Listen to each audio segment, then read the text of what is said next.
Hello? Good evening, even though it feels like good afternoon. My name is David Campos, and I'm chair of the San Francisco Democratic County Central Committee. And we're calling to order the meeting of Wednesday, May 22nd, 2019. I just want to say as a point of reference that today is a very special day, especially for those of us who are members of the LGBTQ community. On May 22nd, 1930, Harvey Bernard Milk was born. And so happy birthday to Harvey. I think Harvey, by my account, he would be turning 89 today. So happy birthday, Harvey. And with that, I'm going to turn it over to our secretary to call the roll. Member Alexander is here by proxy. Member Aliotto. Here. Member Baraka. Here. Member Bryant. Here. Member Campos. Present. Member Chad. Member De Jesus. Member Dufty. Member Dufty. Member Fewer. Excuse. Member Zamata. Here. Member Broke. Here. Member Gupta. Here by proxy. I am here. Member Tomshay. Member Jones. Member Jones. Member John. Member Kim. Member Kim. Member Lacroix. Member Lennoxon. Here. Member Lowe. Member Mahogany. Here. Member Mandolin. Member Maxwell. Member Norton. Here. Member Sousa. Here. On to our SFDCCC. We have Feinstein. Proxy. Pelosi. Spear. Malakis. Present. Mom. Cohen. Here. Wiener. Here. King. Here. And Chu. Here. Great. We have a quorum. Voting as member Tomshay.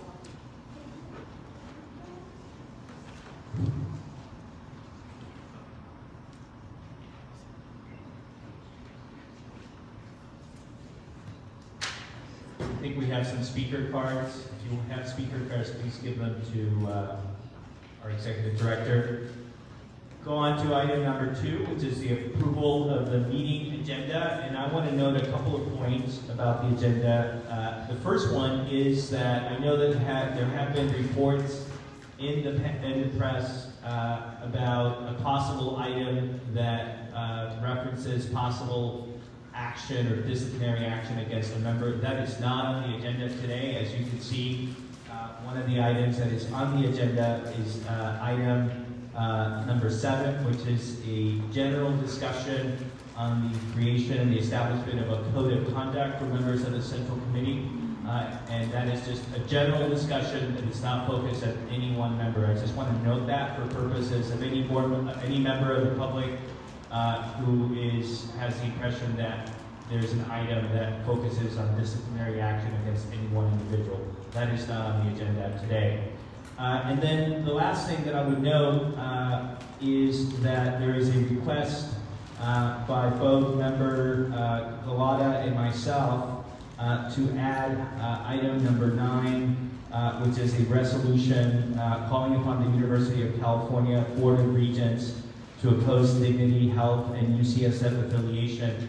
Under our rules, that requires a 2/3 vote.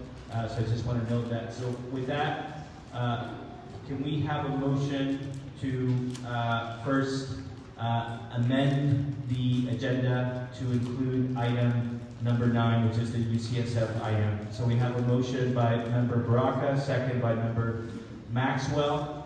Is there any opposition to the motion? Yes, member Shea. Thank you, Chair. Do you have? I think there's a mic. If you can pass over the mic, please.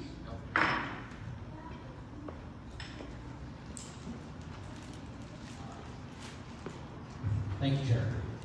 Tom Shea. I'd like to just request, if at all possible, that we delay this resolution for 1 month to hear item number 1 for next month. In that Obviously, it must be a timely topic because that's the only reason why it would come up in 72 hours. But I don't think there's anything on the calendar at the UC Board of Regents in the next 30 days that indicates that this item is going to be heard. And there are many sides to this story, and I think they should be heard. And I think the 72-hour notice, the hard part about a 72-hour notice is it doesn't really give all sides a chance to come and make their case. And I hope we're open-minded about this and not already decided, but to hear all sides and to make their case. I'm just appealing to the chair on this. So we have a motion to add this item, and there's a comment. I just want to see if there's any other comment to respond to that. A member Galata. Thank you, Chair Campos. Thank you for your comment, Member Shea. I mean, I think this was a timely resolution, and that is why I wanted it to be agendized for this meeting. I think we are hearing and learning a lot about what is going on.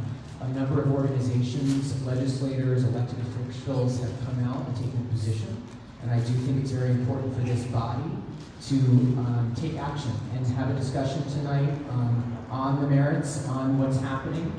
And I know that UCSF is present in the room, so I would like for us to, at minimum, have this item on the agenda so we can have a discussion. We will be able to ask questions, we will be able to debate and discuss amongst members. So I believe we should have this on the agenda tonight. Thank you. Member Jones. So If you can turn it on, please. Thank you. So I'd like to second Member Shea's motion. And the reason for that is that in the past, we very rarely used to add items to the agenda unless it was like a timely emergency, where if we didn't do something like right that moment, there was really going to be an issue that caused irreparable harm. And I don't think that. I mean, so I've been in Ohio, so dealing with working with my mother. So I gotta admit, I didn't really look at this agenda. I saw the agenda 10 days ago, and I just think that it needs more vetting, more discussion. I'm on the board of Planned Parenthood in Northern California, and choice is very, very important to me. And I wouldn't want to do anything where I thought that we were legitimizing an anti-choice position. But I don't think that, I think in some ways this expands the type of services that could be out there to make sure that everyone can get all kinds of care. And that I don't think that UCSF is condoning the Catholic Church. And so I would just like to see more discussion, and I also think that in fairness to UCSF, that they would have more time to turn people out so we could hear what their points of view are too. But I do understand the concerns of the LGBT community. Any other comments? I mean, I would simply just add my thoughts as one of the co-sponsors. And I do think that as a general rule, you try not to add things to the agenda last minute. I have to say that, my approach as chair and as a member has been that even though, that there have been times when when things have come forward that perhaps could have come earlier, as a general rule, I believe in discussion, and I believe that having things added on the agenda is a good thing. And so I try to be very flexible and broad in how I approach that. And in that spirit, I would ask people to at least put this on the agenda. The fact that something is on the agenda doesn't mean that anything will happen. The one thing that I would say is that I do think it is timely. The fact that there is no UC Regents meeting doesn't mean that it isn't timely. It is timely because the decisions that are being made have a very direct impact on a number of communities. You talked about choice and women being affected, but for the LGBT community in particular, there are some very serious issues to that community, in particular the transgender community. And I think that on Harvey Milk's birthday, at a minimum, that we should be having a conversation about something that is so relevant. And so I would ask in that spirit that you support adding it on the agenda. Just so that we're clear, we need 2/3 of the body that is present to put this item on the agenda. So we're going to do a roll call to make make sure that we have a clear count. And so an aye or a yes would be yes to adding it on the agenda. A no or a nay would be no to that. And of course, you can always abstain as well. So I'm going to, on the question of whether to add this on the agenda, and the motion has been made and seconded, we're going to do a roll call, and I'll turn it over to our secretary. Again, aye is to add it on the agenda. Member Alexander? Aye. Member Alioto? No. Member Baraka? Aye. Member Bryant? Aye. Member Campos? Aye. Member Chan? Aye. De Jesus? Aye. Dufty? Aye. Duffy showed up. Okay. Salata? Aye. Grove? Aye. Gupta? Aye. I am an aye. Member Tomshay? Nay. Member Jung? No. Member Lacroix? Member Leviton? Yes. Member Mahogany? Aye. Member Mangleton? Aye. Member Maxwell? Member Norton? Abstain. Member Sousa? Aye. Member Feinstein? Abstain. Kounalakis? Aye. Cohen? Aye. Wiener? Aye. Ting? Aye. Chu? Aye. That is 22 yes, 3 no, 2 abstentions. And the threshold is 17 votes. How did fewer vote? Fewer times. Fewer is not. I believe that, what is the count? 20? 22 yes, 3 no, 2 abstain, the threshold is 17. Okay, so the threshold is met. So the agenda as amended includes this item.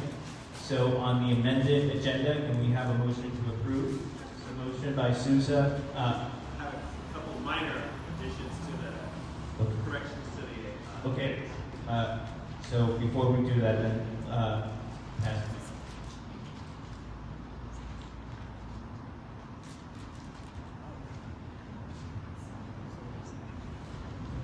I just wanted to quickly say that I wanted to make sure that we had recorded that it's important for people to reach out to me either through the executive director or through Facebook.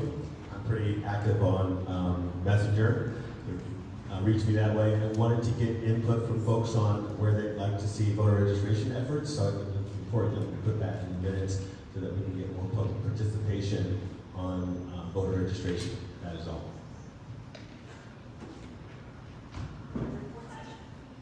Yes.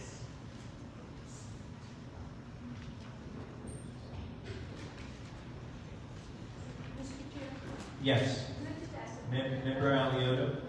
Just a quick point of clarification on this issue, because as you know, I see But I think we have people that were, by the way, live streaming, so I think that people. Okay, wonderful, wonderful. So just a point of clarification, because as the committee knows, I've been asking a lot of questions about this the last few days when this was just put on, and so that I'm clear, because I have been trying to get information from UCSF and Dignity also to understand. We will be discussing the opposition to this, correct? Yes. And this will be an action item tonight? That's a possibility. It includes the possibility of taking action, but it's up to us. Okay, As all a right. body. Thank you very much for the clarification. Thank you. So we have a motion to amend to include voter registration. Voter app. What was the addition? To include that, I would like more input from Okay. the public on voter registration and how to contact me. Okay, great. So we will include that in the agenda. Can we have a motion second? Can we take that without objection? Without objection, we'll amend that along those lines. So now, can we have a motion on the amended agenda? So motion by Sousa, second by Lacroix. Can we take that amended agenda without objection? Without objection. the agenda is amended along those lines. Thank you for your patience. Now we'll move on to item number 3, which is the approval of the minutes of the meeting of April 24th, 2019. Colleagues, you have the minutes before you. Is there any comments or changes to those minutes? Yes. I'm Member sorry, Baraka. Chair. That was, my amendment was supposed to be for the minutes. I apologize. Okay. Okay. You understood? Okay. That's fine. Thank So you. let the I think the record is clear that the amendment is for the minutes. Okay. On the amended minutes, can we have a motion to approve? Motion by Lacroix, seconded by Bryant. Can we take that without objection? Without objection, the minutes of April 24th, 2019 are approved. Now we'll move on to one of the most important parts of the agenda, which is to hear from members of the public. Under our rules, we provide members of the public who come to speak up to 2 minutes. You have our executive director, if you can raise your hand. Are you taking the time, or who's? Oh, actually, we have Member Lacroix is going to be taking the time, and she will tell you once your 2 minutes start, when you have a minute left, 30 seconds, and then we would ask you to please follow the time limits, simply because as a matter of fairness, we want every person to have the same time to speak. We are being watched by people on the internet, and we want to thank all the San Francisco Democrats that are watching the Democratic Party in action. And again, to those of you who have come out to our meeting, thank you for being here. One thing that I will note is that our next meeting will be happening someplace else in the summer. So we will be notifying people of where the meeting location is. One of the things that we try to do is we actually try to go to different parts of the city so that we come to you and you don't have to come to us. So as I read your names, if you can please line up and come up to the mic, and if you can please line up in the middle of in the aisle that's there. As I call your name, please come up in whatever order. Richard Nee, Susan Shane, Amy Alden, Maxine Dugan, Susan Pfeiffer, Gloria Berry, Lee Love. Go ahead. Is the mic on? I don't think so. We're there. Thank you. Good evening. I'm Richard Nee, freelance journalist, activist on First Amendment and government transparency issues. I imagine that all of you know that gun-wielding police officers raided the home and office of another freelance journalist, Brian Carmody, on the morning of May 10th. They handcuffed him for nearly 6 straight hours, seized his professional equipment, and held it for 11 days.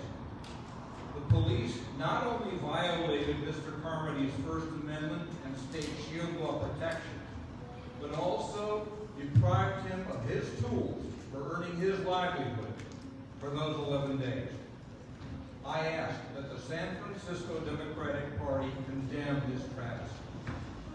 Perhaps state open meeting laws prevent you from doing this tonight, as it is not on your agenda and probably the matter doesn't qualify as an emergency.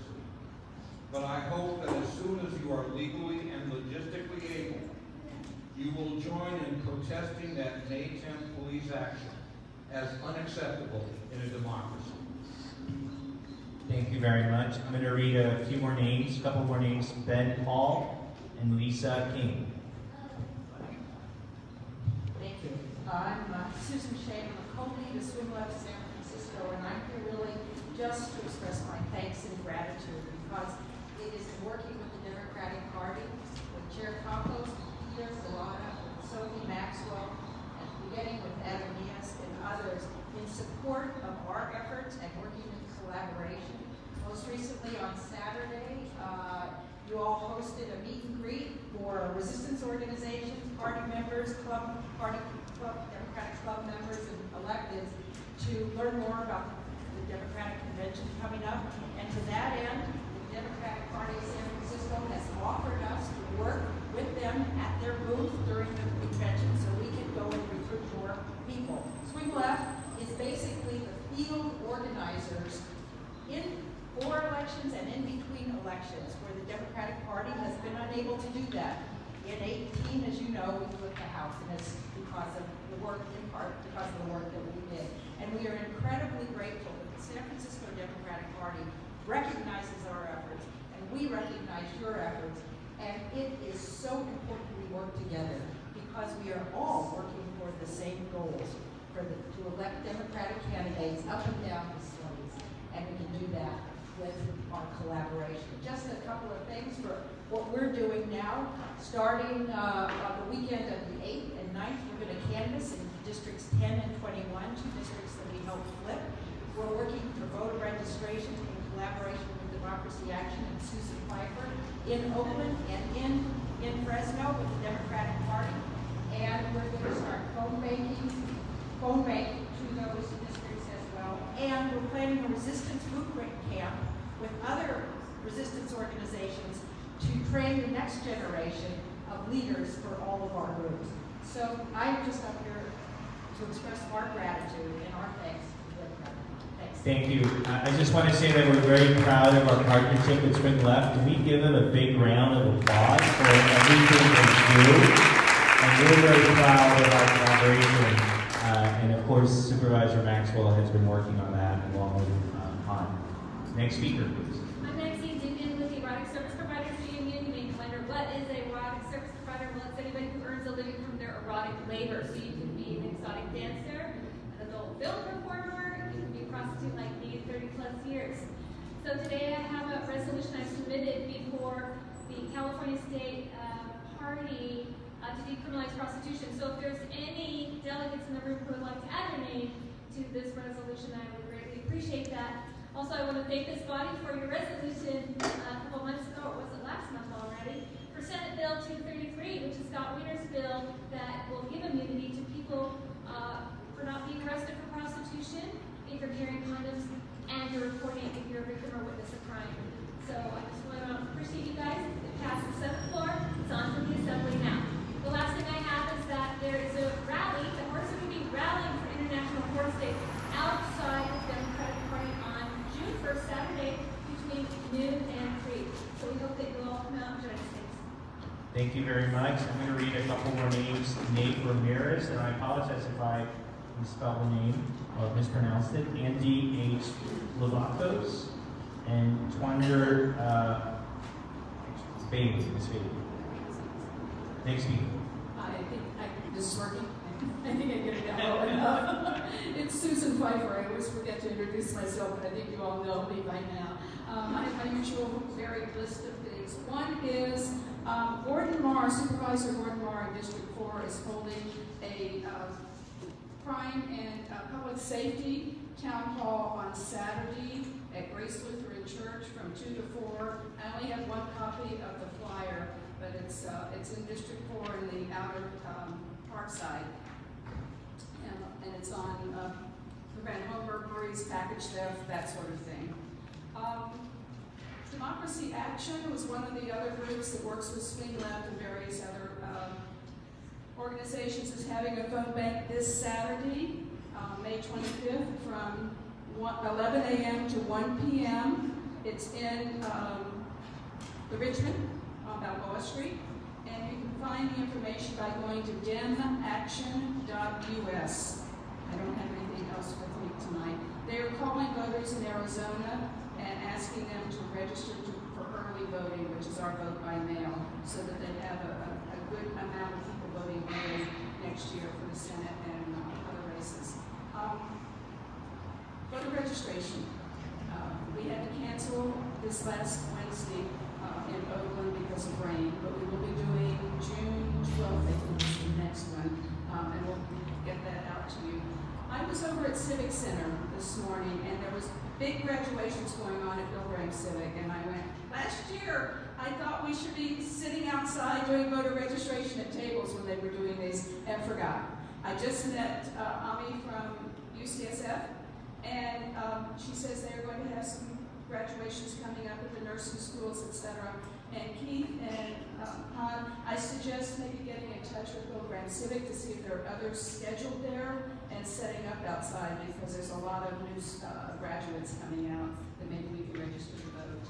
And lastly, if I have time, because of what's going on women's reproductive rights, I have a personal campaign. I'm a baby boomer.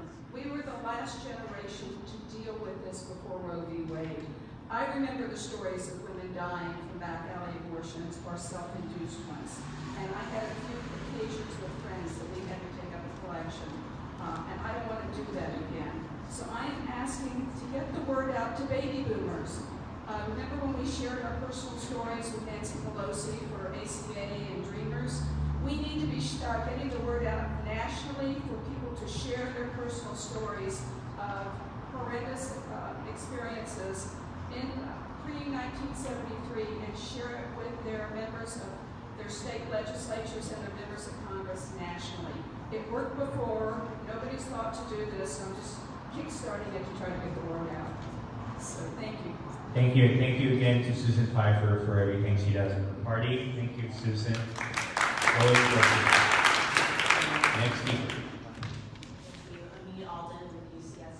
I first want to acknowledge Chair Campos and all of the members of the UCC for your long-time commitment to ensuring access to health care for everybody, as well as your commitment to LGBT rights and to your commitment to reproductive health care for women. That's a commitment that I share as a Planned Parenthood client, and it's a commitment that UCSF shares. Access to care at UCSF is getting harder because we're out of room. There are 1,000 new primary care patients per month that we can't see because we're out of beds. As Director of Government Relations, I'm the one that gets the calls from elected officials and from staff members asking for my help to get sick and hurt family members into UCSF because they can't get an appointment because their son has been hit by a car and they can't get in to see an orthopedist for 2 weeks because their mom needs a liver transplant, because their brother has a brain tumor. And we can help him. We have a great neurosurgery department, but there isn't an appointment available for several weeks and he doesn't have that time. I took that call on an okay weekend, and that one was really tough because these are people's lives. UCSF would be able to expand our current affiliation to provide a solution to this problem because we would get access to more beds where our patients can be seen by a UCSF doctor in a dignity hospital. UCSF physicians could fully counsel patients on all of their options, including transgender and reproductive health care. And if Dignity or UCSF hospital does not offer the service, they may refer them to a facility that does. The short resolution that's in front of you tonight does not reflect these facts and includes some errors and some misleading language. There are important voices on this issue that should have the opportunity to be heard, including OBGYNs, surgeons, psychologists who are women, who are gay, who support this affiliation because it will allow them to provide care to more patients. Unfortunately, UCSF and Dignity are not invited to come tonight. I am here to answer as many questions as I can for as long as it takes. I hope you will consider a fuller conversation with UCSF and Dignity before taking a vote on the resolution. Thank you. And I know that when the item comes, we'll have an opportunity to ask any questions, but I just want to say for the record that we invite everyone to come. The Democratic Party meeting is open to anyone who would like to come, so if Dignity Care wanted to be here, they certainly could come. Thanks, Steve. I'm Gloria Berry, and tonight I support the conversation on the code of conduct. I comprehend that the DCCC cannot remove a member that chooses to use a derogatory word because it is not written in the bylaws. So I support any code of conduct where we now have to take the time to hopefully amend bylaws because now is now necessary to put something that should be common sense. Right now, I'd like to know that I am glad that the person that caused the code of conduct discussion has removed herself from the Black Agenda Committee. However, I'd like the record to reflect that I still feel as of this day, that member has not given a remorseful, sincere apology. I read and heard her COVID apologies, including one sent to me full of howevers, comma, buts, comma, and ifs. The whole justification of why she thought it was okay. Moving forward, I'd like to reflect on Supervisor Fewer's legislation she submitted for Office of Racial Equity, but still be aware that change will be dependent on whom the city appoints to that office. I would like the DCCC to support Fewer's efforts and continue with the DCCC Black Agenda, which should include true equity, and that means questions to candidates in the future endorsement questionnaires. I hope that in some way there will be some weight added to candidates' platforms to support the Black Agenda. We know caring about Black folks doesn't always get votes, but I hope the DCCC learned that from example from the last meeting that we need some serious change within the party and the systems in San Francisco. In closing, I'd like to let the record reflect that me and Tyra Fennell did come together and take leadership on this matter. Thank you very much. I'm going to read a few more names.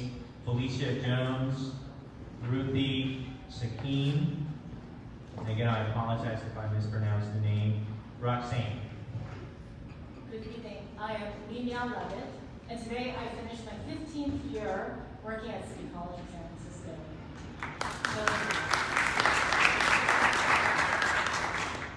Some people have been there for 2 or 3 times.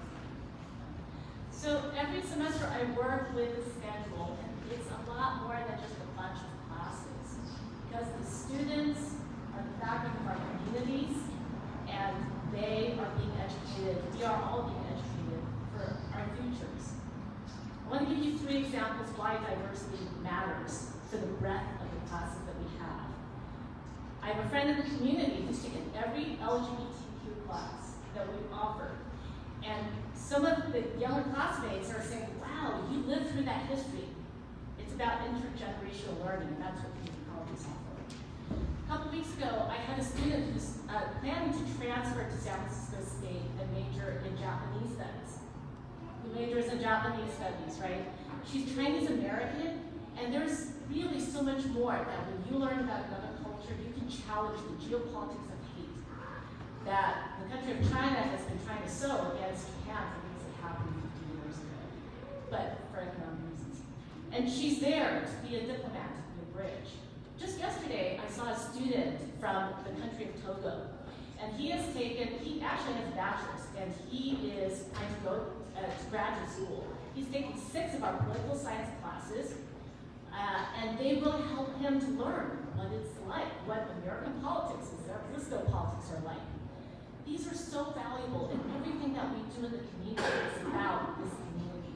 It's about the lifeblood of this community and what we will continue into the future.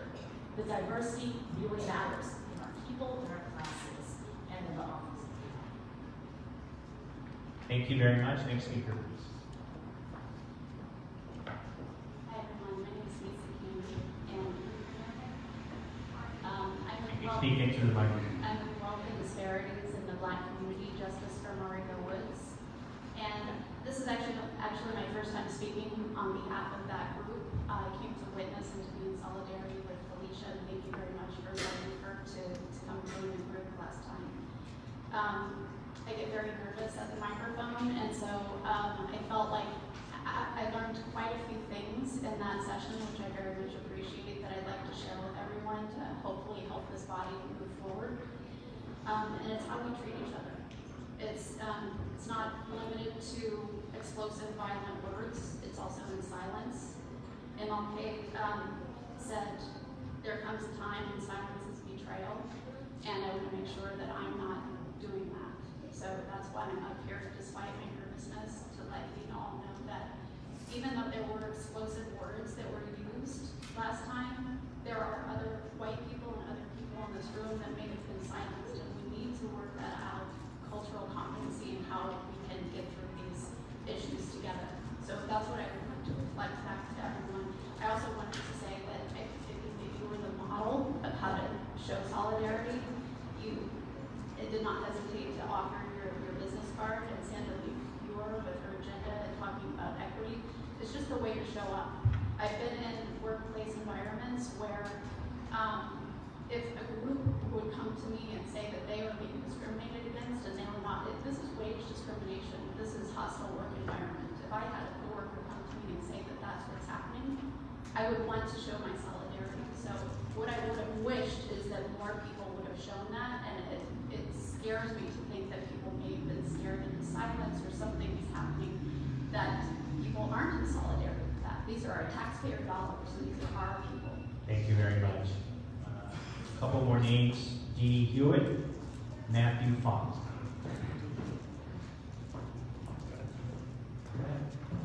Thank you for hearing me out. I'm Dee Hewitt, the daughter of the late Sharon Hewitt. I am here representing clients. I'm here representing I'm wearing several hats, representing both SHERO, the organization that I started to continue my mother's legacy, which is the Sharon Hewitt Empowerment Resource Organization, I'm going to be calling all of you, and also the Black Leadership Forum, of which I am the chair of community and civic engagement and involvement. So I'm here right now because this is a precarious time, and we are discussing about cultural competency, but I want us to really look at this with a broader stroke. I am clearly African American, despite mixed lineage. I'm clearly African American.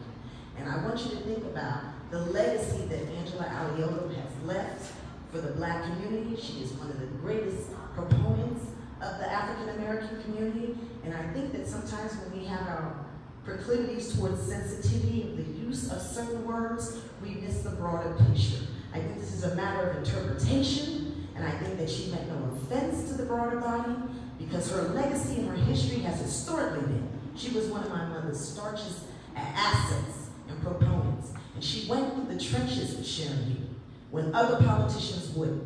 She's one of the largest litigants. She's made more Black millionaires than any lawyer I know. She's right up there with John Burroughs. And so we need to take this into consideration and not act in the moment and not act in emotion. Maybe we need to work around protocols and what's acceptable, but I think that we should not alienate and isolate people that have shown through a long body of work their commitment to supporting the African American community. And that's what I wanted to say to you all. I really want you to consider, there can be a code of conduct, but I want you to consider, do not alienate people who, their whole body of work, exhaustively, has been about empowering disenfranchised, marginalized communities. My mother would be rolling in her grave to see this. Okay, she's an asset, and we want to continue to have her as such. Thank you. Next speaker, please. My name is Ben Hall, also with Wealth and Disparities in the Black Community, Justice for Mario Woods. Here to support the call from Felicia Jones, Gloria Berry, and others for the DCCC to adopt a Black agenda, take action to erase racism against Black city workers, and ensure that the questionnaires for the candidates have questions reflecting the Black agenda. Thank you. Thank you very much. Next speaker, please. Good evening, everyone. My name is Andy Valpros. I'm a barber here in San Francisco. I want to talk about, of course, the racism that's going on in San Francisco. I want to talk about the outrage, okay? The outrage that happened in this room in the last meeting, the eggs getting thrown, the evening news, all of these things. I believe that outrage is directed in the wrong place. When did we stop talking about what happened to Miss Bailey? What continues to happen in Miss Bailey at work? We should be outraged. We should be pissed. It's naive of all of you to think that the reality of the courtroom during the litigation of the discrimination trial is cute, that it's PC. They call me the name. That's not what happens. How many of you have been firsthand involved in a discrimination lawsuit? Because I have. And I tell you what, it didn't feel cute or pretty to hear Dyke back and forth, back and forth, back and forth, while people justify being able to call me that because the women's motorcycle contingent, justify being able to call me a faggot. That is the cold hard reality of those trials, ladies and gentlemen, okay? Your outrage needs to be at City Hall, because that's what's happening in San Francisco. Where the hell is London Breed? Are you people kidding me right now? Y'all need to get it together. We have one more name, Robert Jones, and I also see in the audience, who's here to speak on one of the items is Supervisor Shimon Walton as well, but just, in line, just to keep. Thank you. Go ahead. Good evening. My name is Tawanda Bailey, and I'm here to speak on the incident that happened with Angela, with her using the word, and I'm not going to abbreviate it, I'm not going to sugarcoat it. She said the word nigger, and I just want to tell the committee and everyone out there, her saying the word nigger did not offend me. It didn't offend me. She didn't call me a nigger. Let me tell you what offended me. My coworker calling me a scary nigger. Management not doing nothing about it. City HR not doing an investigation at the city HR. The city putting a comment on the news pretty much telling me that I have to accept being called a nigger one time. Nobody want to hear the word nigger, but I was told that, so what? You was only called a nigger one time, accept it, and keep working, nigger, and shut up. And that's just it. I'm not going to sugarcoat it. I'm going to say the word. I support Angela. She did not offend me. It was a teaching moment. Yeah. Member Baines.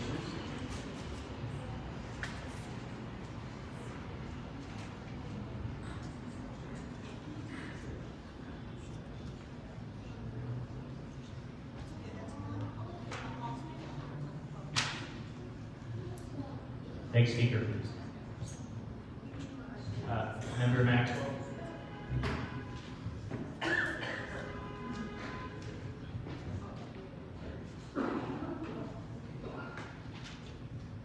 I know we don't have our code of conduct yet, but until we get it, I think it's appropriate for us not to use the word. I'm offended. So I think it's appropriate for us not to use any words that could possibly offend anybody. I don't care who says it, it is never appropriate to offend anybody. And so,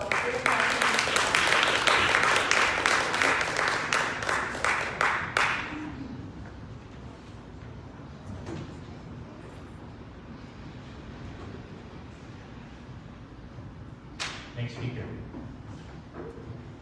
Good evening, everyone. My name is Lonnie Ramirez, and good evening to the San Francisco Democratic Party. First time I'm here. And the reason I'm here is I was really surprised a few weeks ago when I saw Angela Alioto on TV and what was going on here at this meeting a few weeks ago. And I'm here to support Tawanda Bailey. I being a terminated ex-city employee but retired, and I did go through the system. I went through SEIU, EEO, HR, you name it.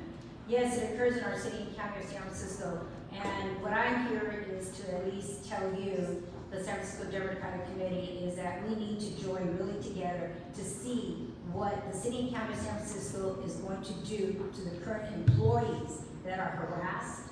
There's racism. I've been there, done that, and I supported Tawanda through her lawsuit and everything that she's gone through since 2015 to today. Where is our union? Where is HR?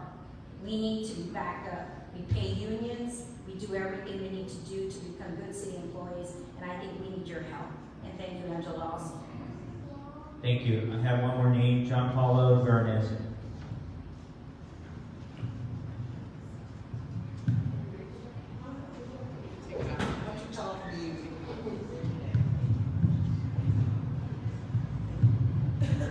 Thank you. Good evening. My name is Felicia Jones, and I'm with Wealth and Disparities in the Black Community Justice for Mario Woods. I'm an SEIU 1021 delegate. I'm an SEIU 1021 shop steward. I'm also a leader in Erase Racism and sit on the mayor's task force to erase racism in San Francisco. I'm not going to go through my whole speech, in which I did the presentation last month, but I'm going to remind everyone at this table. 3 reports and 55 years. 3 reports and 55 years. And Black people right now in the city and county of San Francisco, we are far off than we were years ago. We already know about the out-migration, we know about disparate treatment, and then to speak on Angela. Angela as an attorney, as a civil rights attorney, whatever it may be, to use the N-word 6 times in a context in which you're explaining as an attorney, I feel is an outrage. The other outrage is this, for people in the community who are calling me, is that why didn't anyone on this committee say anything after 6 times, like Sophie Maxwell just did? Prime example, give me the microphone, I need to say something. And what you said, the word is offensive no matter who uses it, and it's offensive. And so when we talk about racism and discrimination, the status quo has to stop. And a lot of you who sit up here, you represent the status quo. You're not going to go against the status quo. And I'm telling you, it's time for a new change. It's time for change. And so I'm going to finish that with just one other thing. And with the Black agenda, we are moving forward. But again, you know, as you said, David, this cannot be window dressing. It cannot be window dressing. At the time when we voted for it, it was great, but you have to really put some meat behind this. Thank you. Thank you. And just for the record, I did note that it was inappropriate to use that word when that meeting took place. I just want to make sure that there's clarity on that. Next speaker, please. Thank you. I'm Lizzie Sackheim. I'm a member of Wealth and Disparities in the Black community, also in Felicia's group. I feel that the use of that word is off the table for anybody white because it is so offensive and such a throwback and has such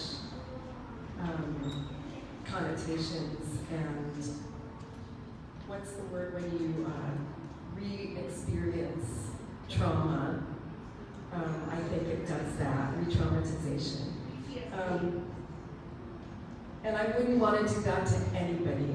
I wouldn't want to re-traumatize anybody ever. So I think that word needs to just be off the table altogether for white people. I also want to say that everybody on this panel should go for cultural retraining. Because I went for it as a white person. I went to a woman who was called Catrice Jackson, and she told us all, you were all racist. You were racist from the very second you're born because the way the culture and because the way the society teaches us. And I've had a chance many, many times before and since to look back at examples of the culture teaching us that, and there's just no way around it. We are racist. And people don't like to hear that, but we need to hear that in order to change it and to take a really deep look at ourselves and think what this culture has taught us to think of Black people. And then we need to make a commitment to completely reprogram ourselves. And it's probably impossible, but at least it is something that we should be working on every single day of our lives. Thank you. Thank you very much. Next speaker, please. Good evening. First, I look forward to the day when the derogatory terms thrown to my community are in everyone's awareness. I came forward today because of something that happened last night. I was with the march for 40 years since Harvey Milk was murdered. And when our clubs got to City Hall, the San Francisco Sheriff Department refused to allow those 2 clubs that are authorized by this body to display their banners on City Hall steps. So I'm not on your committee, and I've shown the pictures to your chair, but we've got everybody coming next week, and somebody better have a chat with the Sheriff Department. I hope. I also want to stand in support of the journalists. I think that's appalling what our police agencies are doing. And you're all the influencers, so I'm going to leave it up to you to solve that matter. But I'm also putting a marker down that I'll be back asking for your help because what's going on in the city is a lot of providers want to appropriate the transgender name to say they're helping our community, when all they're doing is appropriating the name. They're not hiring us, they're not letting us have a seat at the table. So please stand with the trans community and do not support dignity. Please do not. Give us some dignity and keep them out. Thank you. I do know that we have at least, I think, 2 members of the Board of Supervisors in the room, so I think that any concerns about what happened at City Hall, you have people who can actually follow up on it, which is great. Next speaker, please.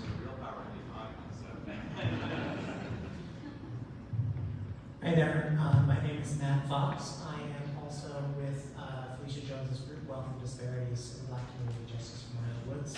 I wanted to also speak just to support what she's doing at her point, and reiterate her point about, 55 years in the free reports about the Black community in the city and county of San Francisco. I appreciate what you are all doing in the sense of talking about having a Black agenda, talking about having committees, boards, all those things. That's a good first step. But I know from my experience in electoral politics, the profit world, all that stuff, it's really easy to put together a task force without any kind of accountability, dates, deadlines, or consequences built in. And if you don't have those things built in, nothing actually gets done, nothing happens, we don't have anything. So again, while I appreciate the discussion that's been started, if we come out of this with a task force that has no consequences for failure by a deadline, I'm going to roll my eyes and go look somewhere else because it doesn't do it. Thank you very much. Now we welcome one of our supervisors, Supervisor Walton. Thank you, Chair Copples. First of all, good evening, everyone. How you doing, Rachel? Good to see you. I came tonight to really just ask for your official support of our legislation to close down juvenile hall. Just a couple of things I want to touch on. One, we have a 150-bed facility that looks and feels like a prison institution. The look and feel in terms of what happens on a day-to-day in juvenile hall is really just preparing our young people to be able to endure incarceration. I know from personal experience that things that happen between those walls are not actually set up to help you be successful, but they're actually set up to help you learn how to deal with punishment. Walking in the line, steady monitor, sleep on a concrete slab or a mat, not really receiving a quality education within those walls because you have a teacher teaching all subjects. Those are the types of things that are happening in our county jails. Those are the types of things that are happening in our prisons, and we want to reverse that pipeline to prison. The legislation states that we want to have a smaller setting, more individualized, that provides real opportunity for young people to receive the support they need, mental health support, job skills, exposure to education, real opportunity at a chance for success and change. The legislation also calls for us to reutilize those funds, the $266,000+ a year we spend per juvenile, and put them in a fund that will fund the supports and the enhanced opportunities that we want for our young people. And it also puts together a 13-member task force made up of the Public Defender's Office, the District Attorney's Office, formerly incarcerated experts in the juvenile justice field, member of the court, judges, folks who know and are experts at what we need to do to help improve the lives of young people. And in that small case where we have people who have committed serious offenses, and the data shows us it's probably less than 10 in most cases here in San Francisco, they will have a custody experience where they still receive the supports they need so that they can change and be sitting up here like one of you or standing up here like me. Yes. So let's focus on closing the hall and coming up with better options for our young folks. Thank you, Supervisor. Thank you very much. Next speaker. Good evening. My name is Robert Jones. I want to thank the entire committee. I have 2 letters here, and I want to address Mrs. Aliola's situation among our peers. I'm a native. I've been voting Democrat all my life, even though people call me conservative. But I can tell you right now, Angela is on our team. Right now, with Trump in office, we don't need to make a team member feels so small. We're in a fight against real racism and a real attack against our morals and our inclusion. Here we have a civil rights leader who's been fighting for everyone's right. I'm not going to even mention black. She's been fighting for everyone's rights. And now you want to push her to the side. You have people attacking her home because of a miscommunication. And I apologize to the lady who might have felt offended. I apologize to any African American that may have felt offended. But I can tell you right now, as an African American, and speaking for every other individual here, your biggest leader, your biggest fan is right there. And now you want to do a self-inflicting wound. Speak for yourself. You want to have a self. If we can just let folks speak. Everyone has an opportunity to speak. Let's hear them out. Now you want to conduct a self-inflicting wound when we have real racists who are attacking us every day. So I want to remind everyone here that I'm sure and I'm confident that Angela is very apologetic for what happened. And we as a community need to work together and move forward and fight the real fight. That's where racism is from. Thank you. Next speaker, please. Well, first I wanted to say I'm not wearing glasses right now to be cool. I just had eye surgery, so I'm on some heavy drugs and stuff, but I had to come out, obviously speak on behalf of my mom. And also I want to thank Supervisor Compton for how you do it back in the end. You toned it down as it needs to be, and hopefully now we come together as a community almost, and that's the idea. And I mean, the reality is coming. I mean, I've been working with my firm since, say it every time. It's unbelievable, sorry. Drugs. But no, the drugs also my mom. I mean, you know, my mom's being called a racist in this country. But, you know, being trial lawyer of the year for the nation, I'm not just talking about California. I'm talking about the nation you got nominated for trial lawyer of the year. So just, you know, when the comments are said, and obviously we talk about the status quo, she is not status quo. You get to know her for a second, you know right away she's not status quo. She is deep through so many barriers, it's not even funny. And like Bobby said, it's not just the African American community. There's a lot I can say, obviously, for mom. I'm just going to real quick. I'm just going to say just a couple of little things I just want you all to kind of think about. You know, the reality is when her first trial where she had to use the word, I was there with her when she literally was in the mirror for 2 hours crying because she had to get the word out. Because here's the thing, you have to use that word in these trials. There's no two ways about it. That's why she's so damn successful, because she understands what it takes. It's 20 hours a day when you're in a trial. 20. I know there are a couple of lawyers up here and know what trial's like. She takes it to another level. And I know I'm out of time. But, I hope that the idea really here is she really got torn up when she heard the speaker that she was speaking to was really affected by this.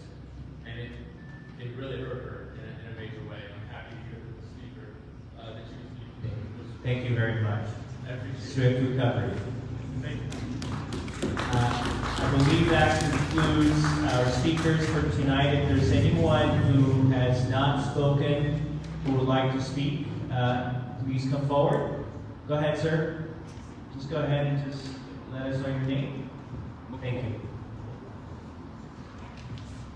I just want to make a distinction here that there's a difference between talking about a word and actually using a word.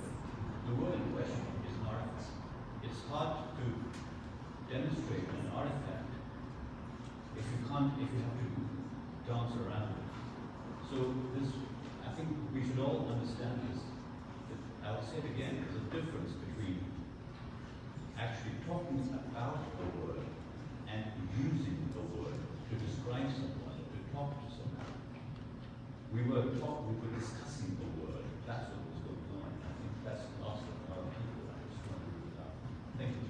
Thank you, sir. I think we have a couple more people. If you don't mind stating your name, please, for the record. Hi, I'm Caroline Goodman, raised and born in San Francisco. I just want to say I've known Angela over 40 years, and I do not think she's racist now. I don't know about the words she used and how you took it, but I know for a fact she's not racist. And she's a good person, and she's a dynamite lawyer. Thank you. Next speaker.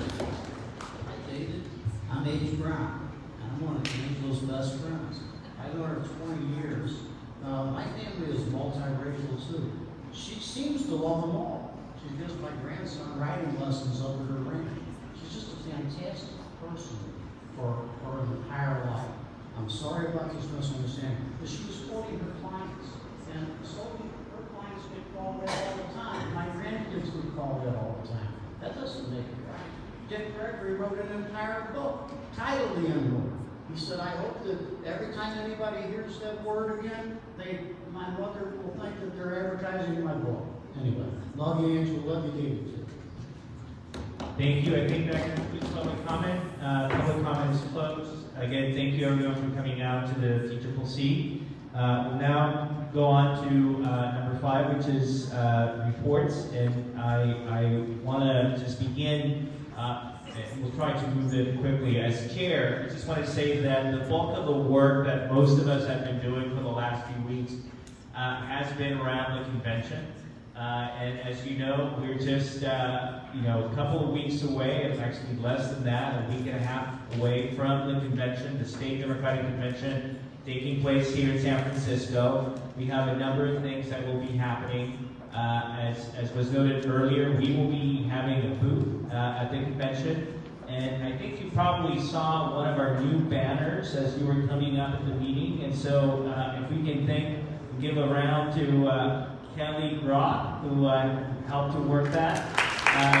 Fabulous design, great job. We're still, I think if you want to volunteer for the party convention, are we still taking volunteers on? We're done. Yes. We have so many volunteers. So we have overwhelming response, so more volunteers than we need. But I think that's the level of engagement that we've had. And the only thing that I would note is that we have a party reception that we're hosting for the entire convention, the entire delegation on Saturday night. So I would ask all of you to please come out. I think that we've had a pretty large number of RSVPs, but especially for the members of the committee, please come. And we will be hosting it collectively as a committee, so it would be great to have everyone there. And the one thing that I would say is that this is an opportunity for us to showcase the work of the San Francisco Democratic Party, but also to showcase San Francisco. I know that our mayor will be speaking. I think I'm introducing the mayor at the chair's reception. So it's an opportunity to really showcase, who we are as a city. And I think it's been almost 20 years since the Democratic Party in California has come to San Francisco for a convention. So it's about time. And so we're very proud of that. And the one thing that I would simply make an announcement, and I will leave it to the executive director to give more specifics.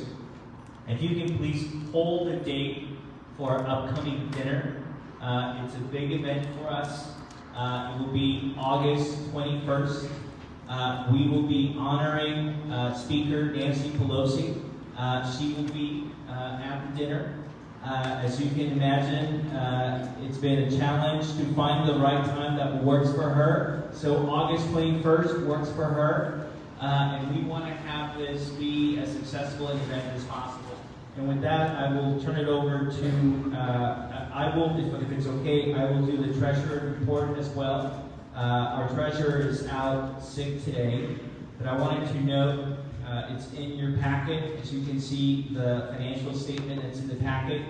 And the main thing to note is that, as we pointed out the last time we met, is that we have been sort of focusing on the upcoming dinner. And so up to that point, the dinner is usually where we raise our funds. So we have been trying to maintain our finances until the dinner actually happens, because that's the bulk of the fundraising. As you can see, we have money coming in that actually has been received, and we have about 12,000 once that is received into the federal, to the state account. with $6,400 in the federal account. And that will allow us to maintain the operations. But the main thing is that we will do the bulk of our fundraising in August. And the last thing that I would say in terms of fundraising is that we are starting a continuous donor program, and this is really critical. I would ask, I know that we all have commitments, we all have financial obligations, but I think that being a recurring donor is really critical to the work of the party, especially as when it comes to the federal account. You know, that personal contribution goes into that federal account, which is, it's always a challenge to raise. And my hope is that every member of this committee can make that personal commitment to be a recurring donor. And there are different levels that you can do, including you can give as little as $10 a month. But I think that having every member of this committee be a member, donor, is an important objective. And I think that it's hard for us to go to the rest of the public and ask people to do that if we ourselves are not going to do that. So that concludes my report. Unless you have any questions, I will turn it over to Petra de Jesus. Fine. Thank you, David. So that was my thunder there. We're going to talk about the recurring, small donor recurring program. I'm going to emphasize it, actually. I think it's important that this committee participate in the endeavor and try to recruit other people, at least make a commitment to recruit at least 2 other individuals to contribute monthly to this party. You know, we are not here elected officials in San Francisco to register Democratic members, to educate on our platform, and to be successful at elections. And it costs money to do that. So what we put together, and Han and Peter and the group will put together this as low as $10 a month. And we're talking 2 lattes a month is $10. Maybe a fancy cocktail or a glass of wine a month. That's $10 a month. That's the minimum. There's a lot of people on this board who give much more than that. You know, $25 a month. You're talking $250 at the end of the year.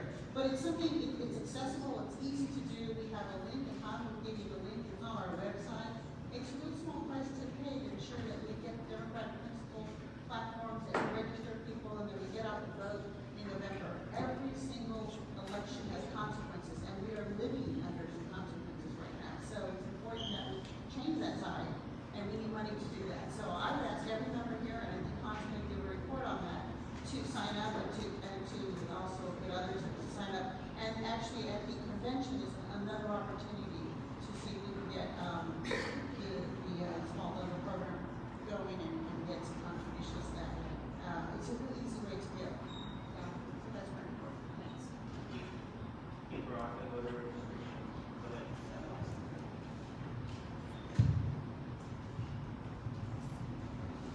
I had the pleasure within the last couple of weeks to speak with Deborah Faber. She runs vote.org, which is on our website. And we had a great conversation. Some of the things that I'd like to do, unfortunately, we can't do just yet because of budget, but I think it ties into what our finance vice chair was talking about in terms of getting in the dollars so that we can do the things that we want to do. One of the things that she highlighted was that even though we have more people to register, the easier it is to get the people who are already registered out to vote. So I would like us to think of voter registration in a different light and to start thinking about activating these folks who are already registered, because in many ways it's an easier ask to get someone who's already registered to the polls versus someone who hasn't been registered. Not that those folks aren't important, but we also have to remember how important it is to activate the folks who are already registered. So that was something that I took away from the conversation that I had with Deborah. I'd also like to reiterate what I amended to the minutes last month about making sure that you reach out to me if there are events. I can't know it all, and I can't be everywhere, but I can take in information, and I can work with that information to hopefully get out to some of the events that are really important for us to be at in our community. So please, once again, you can reach out to me personally, or you can reach me through our executive director, Han, and I'm sure he'll get that information to you. Thank you.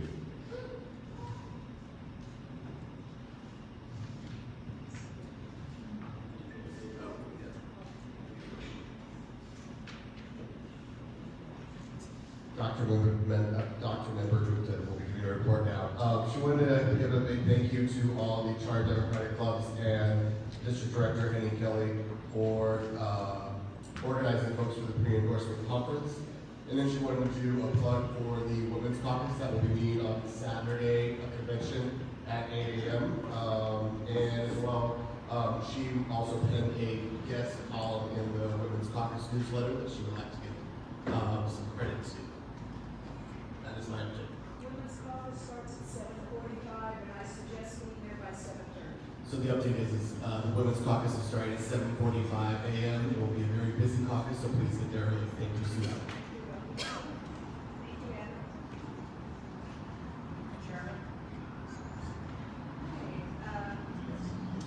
Sorry. Yes. Is that Member Wiener? Okay. We have the mic over there. I'm sure there's a perfectly good explanation, but what is the convention event deposit? Our executive director. Yeah, that's the total amount we gave to Bavette, who was putting on the event, for the venue, the food, as well as all the other security and things like that required for our Saturday night convention event. Thank you. Thank you.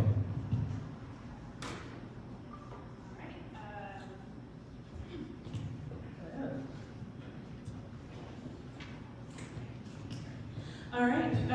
So one of the things that happened recently between our last meeting and this is the Black Agenda Committee met.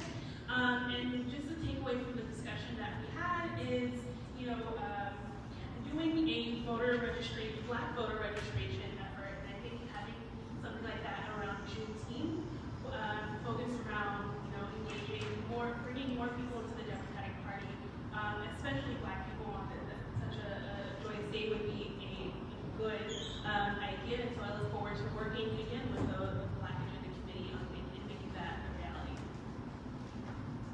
And to that end, for those of you who spoke about the importance of having a Black agenda, to the extent that that is going to be done, we need to have the funds needed to actually do that kind of voter outreach and engagement. So if you care about that, becoming a recurring donor is a perfect opportunity to help with that effort. Now we'll move on to partnerships. Member Baxter. Thank you. As you can hear, our partners are gearing up. They are ready to go. They are doing all kinds of things. They're starting with the state. They're starting federal. We have got to get on board with this, and it's really exciting. And Saturday was very exciting. I just want to thank Peter and all the, I'm a part of the committee, and we just did a great job. Thank you, and thank all of you for coming and showing up. I was coming up the stairs and I heard all this noise, and I was thinking, no, I guess I'm in the wrong. I went in and the room was full, and we had to continually put in chairs. That's how enthusiastic people were about it. So you all need to get a little bit more enthusiastic and show up. It would really help a lot. There's a lot going on, but our partners are doing things, and you're going to hear more about it in June. And I look forward to seeing more of you involved with our partners, because we're going to take back the House, we're going to take back the Senate, we're going to take back the presidency, and you and we have got to be there. Nancy Pelosi, come on, San Franciscans, come on, you guys, that's our girl. We got to be there. Thank you. Thank you. Now, committee reports. Member Susan. I'll defer convention updates to the executive director, but I wanted to share that we'll be registering voters during Carnival weekend. So with San Francisco Democratic Club, but also with the Latino Democratic Club. So feel free to stop by and help out. Thank you. And a lot has been happening around communications. Member Delata. Thanks, Chair Campos. And yes, I just want to thank Member Maxwell and our Executive Director Hahn and everyone who came out to the pre-convention meeting that we had on Saturday. It was great to see such a full room of Democrats. And also to hear from many folks who have recently moved to San Francisco who are here for 3 months or 6 months and came out because they're excited about the possibility of getting more involved and also about what the convention means for San Francisco. So it's really exciting. We're going to be following up with folks who attended. We heard from a number of folks in the room about events that will be happening during convention weekend. There is so much happening. We're trying to get our arms around it so that we can inform all of you on what's happening. There's obviously events happening that are on schedule that the California Democratic Party has put out their draft agenda. And for many of those events, there's delegate access is necessary, but there's so many events that are happening outside of convention that are open to the public. So we want to make sure that all of you know about those events. So we'll be following up via email with all of the events that we are aware of. So please let us know if you have any events that you want to flag, that you want us to push out to all of you. Please get in touch with us. You can email info@sfdemocrats.org. We're going to have a lot of presence at the convention.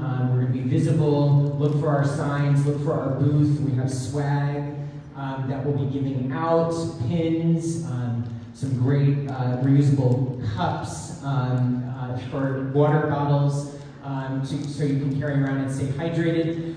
We know that all of you are going to be desperately trying to get a selfie with some of the presidential candidates that might be roaming around. So we just want to remind you to, when you post on social media, tag us at SF Democrats. Use our hashtag #ProudSFDemocrat. We want to see all the photos and all of your beautiful faces out there during convention weekend.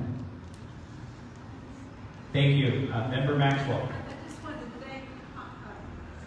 I just wanted to thank Han for all his hard work. I mean, I know it's part of what you do, but you don't really appreciate when people do it, because we know a whole lot of people who don't do their jobs, but he does. So thank you so much, Han, for everything. Thank you, Han. Before I turn it to Han, Member Gupta, any report on internships? And we have, by the way, proxying for Member Gupta, our former executive director, Adam Hayes. Will you talk this over? He's momentarily back. Just a quick update. Fatima wanted folks to know about the intern class has been selected. You should have a sheet in your folder introducing the new intern class. With that, she asked for mentorship opportunities. She's aware that people are heavily well connected here on the committee, and if you have some opportunities for interns, please let her know, and she'd be happy to set that up. Great, thank you. And I'm going to turn it over to our executive director, but I do want to note what Supervisor Maxwell noted. He has been doing a lot of work.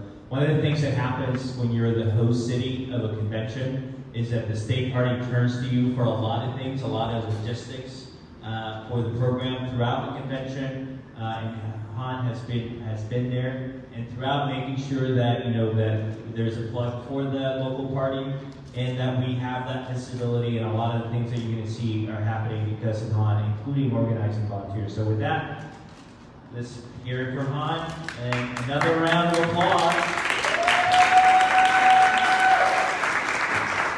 Thank you, Greg Campos. Thank you, Sophie. Thank you, everybody. I'll give, since we were talking about convention, I'll give a little more update on that. So, as we mentioned before, we have our event this Saturday night, June 1st. That's what the 19,000 event deposits for. We already have over 350 RSVPs. We actually close it off. We're not letting people in, since people will be going in and out throughout the night. We're outside in a booth that we're sharing with our resistance groups. As Susan mentioned earlier, we had actually over 60 volunteers sign up. We had to close it down. We actually asked some folks to cut back on shift. So it's very exciting to see so many people excited and engaged. So we'll have, as Peter mentioned, t-shirts, buttons, all of that. So it's very exciting. And then For the dinner, August 21st, we'll be sending out an official save the date soon. But that is the date that's set, so we're excited about that. And then finally, I think for some housekeeping, so this is our last meeting here at the Tenderloin Community School. Next month, we'll be moving over to the Mission at the Mission Arts Clubhouse over on 901 Alabama. So same time, different place. The Tenderloin School is graduating at the end of the week. So we will also be graduating from the school.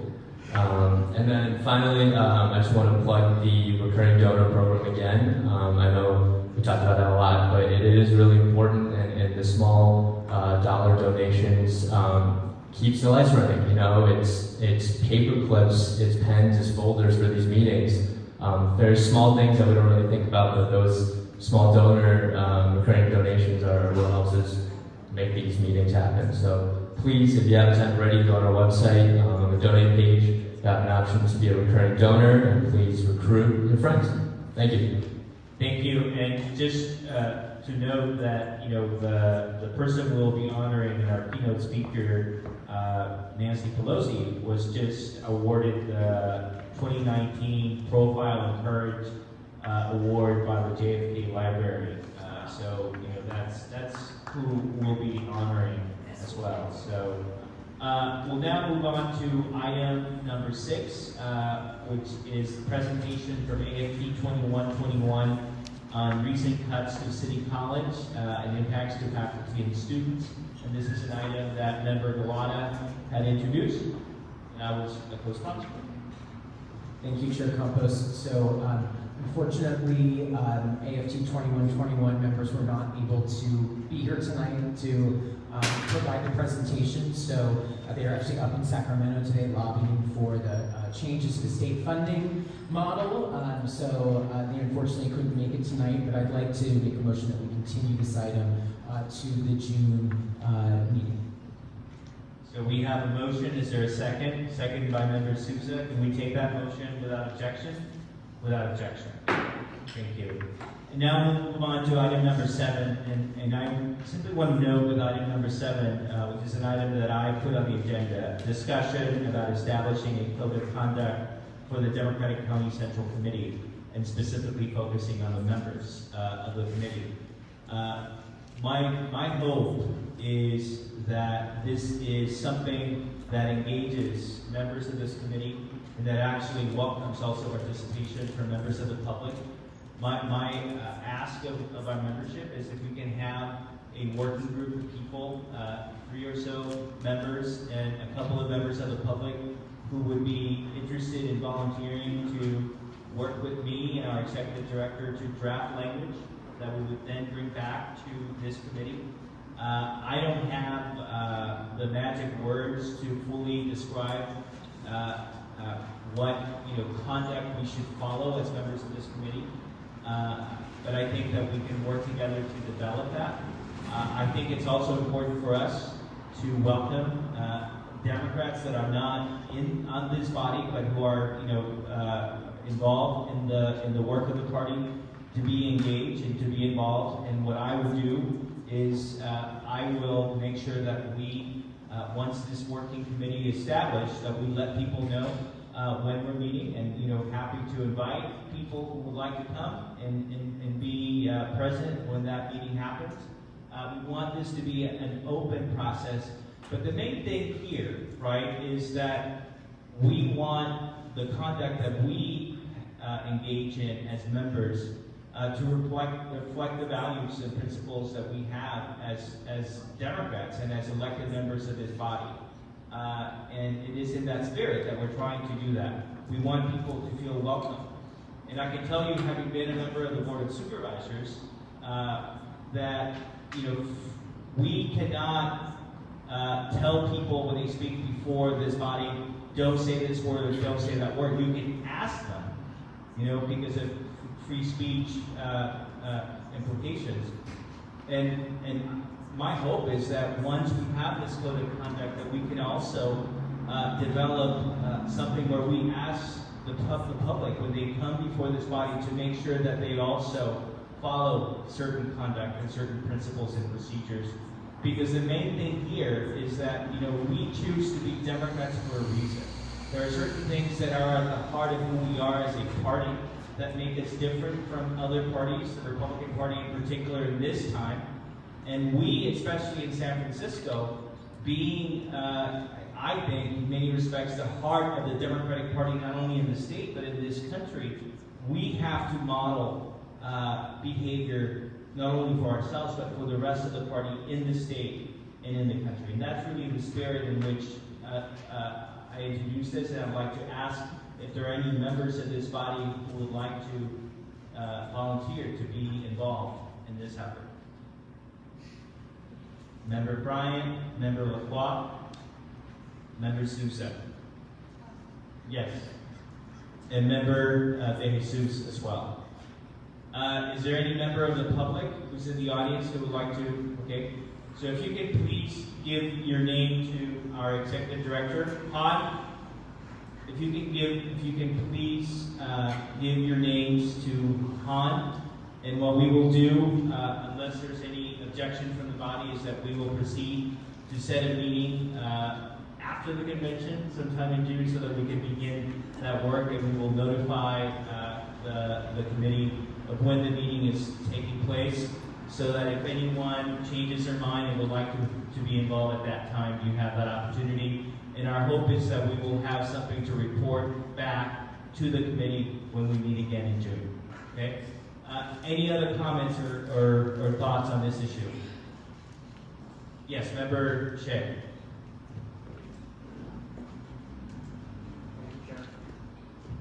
Thank you, Chair.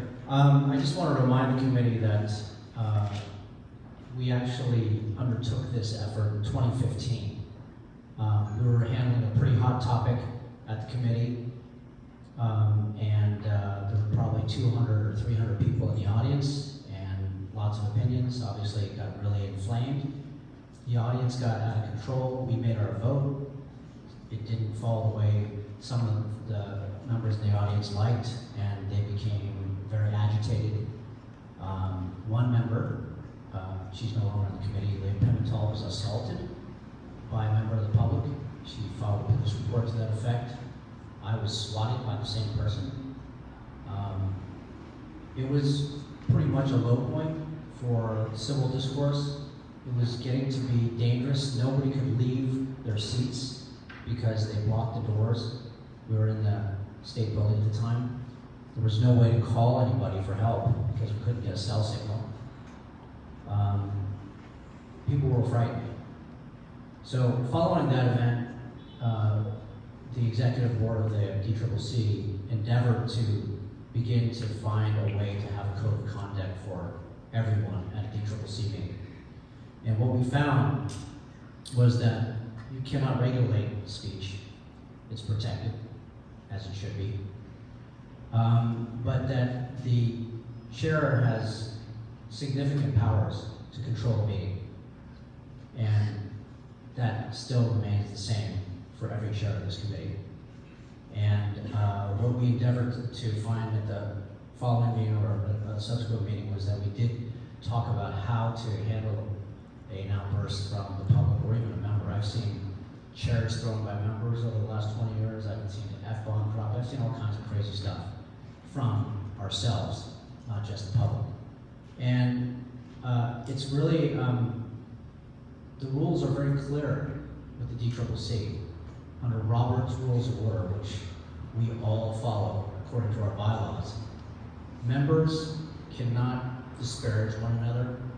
They cannot name each other out by name on the committee. They cannot question one's motivation for bringing up a subject matter. The debate has to be purely on the issue and not the character or the personality. Robert's Rules of Orders, look it up if you like, I'm just quoting it. The chair did the right thing at the last meeting. The chair interceded. The chair stopped the discussion because the chair realized that it was moving in a direction that was not appropriate.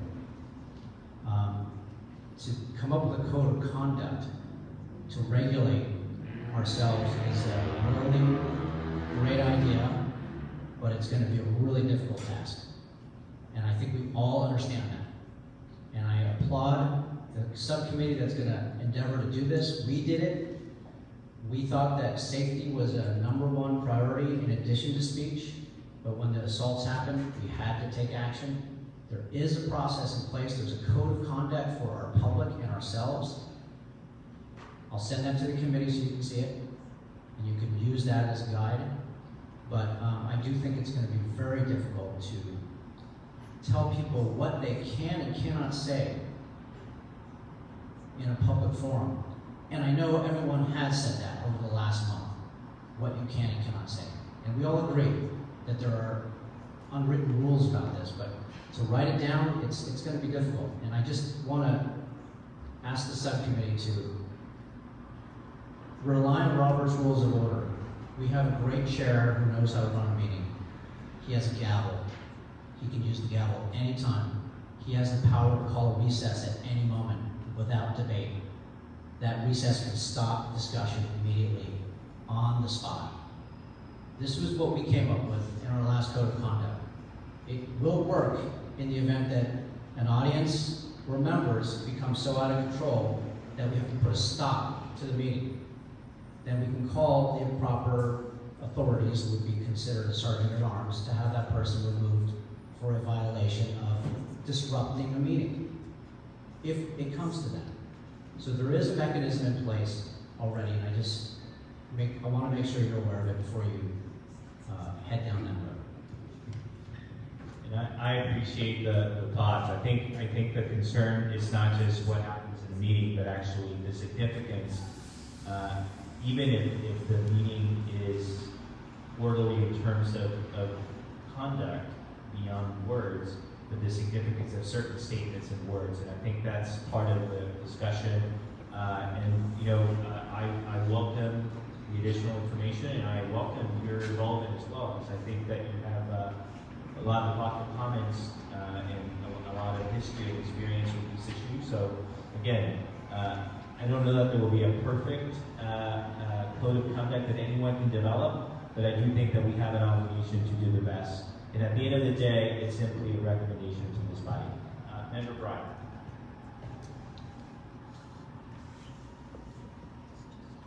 I just want to say I wasn't at I'm sorry, Member Norton. My apologies. Sorry. So I wasn't at the meeting last month. It was 5 days after I had open heart surgery.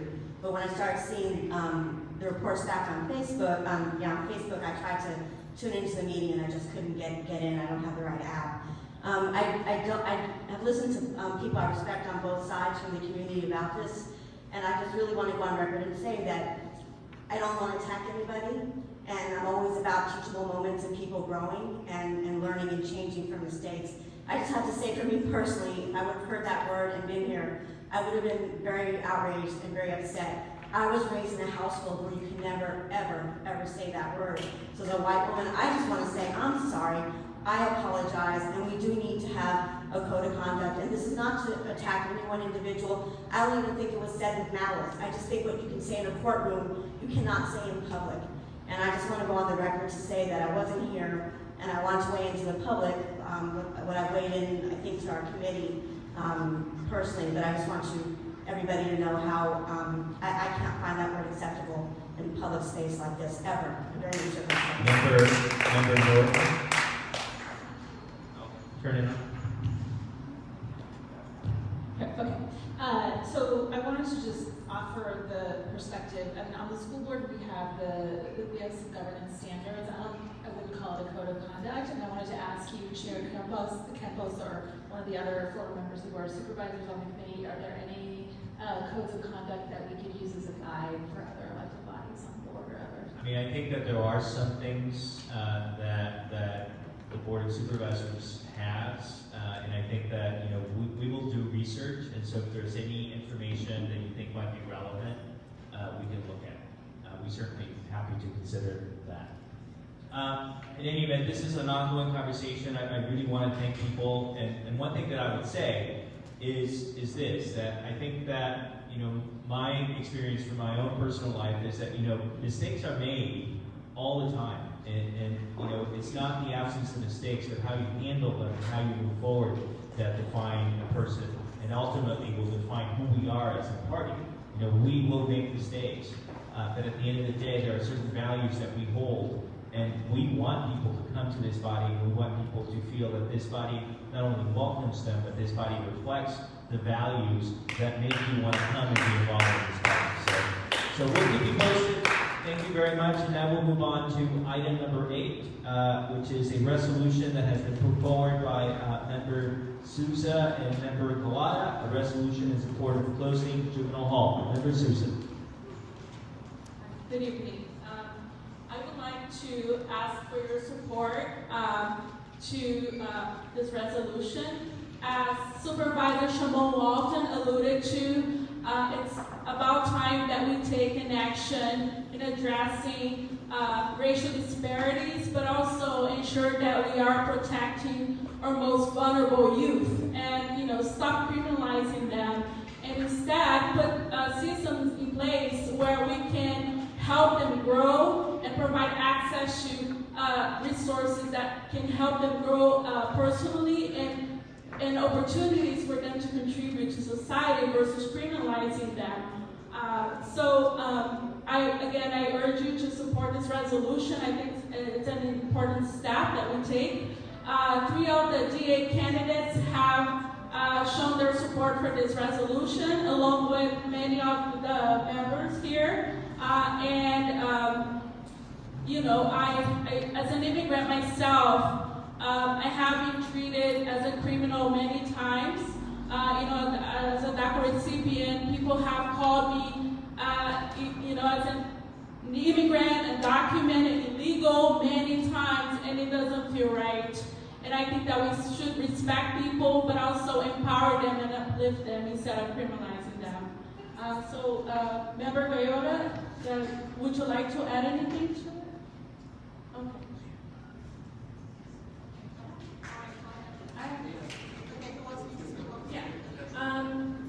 I'd just like, if it's okay with members, since a lot of maybe listed as a co-sponsor,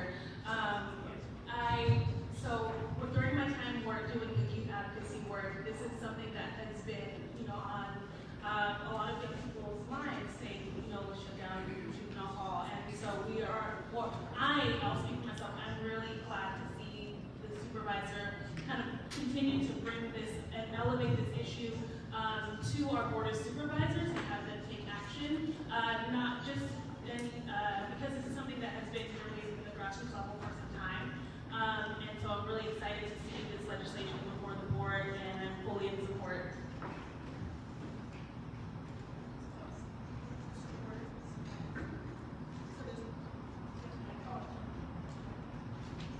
So it sounds like there's a lot of people who want to co-sponsor. Do you want to raise your hand? Okay, let's see. Tammy, Kelly, Jenny?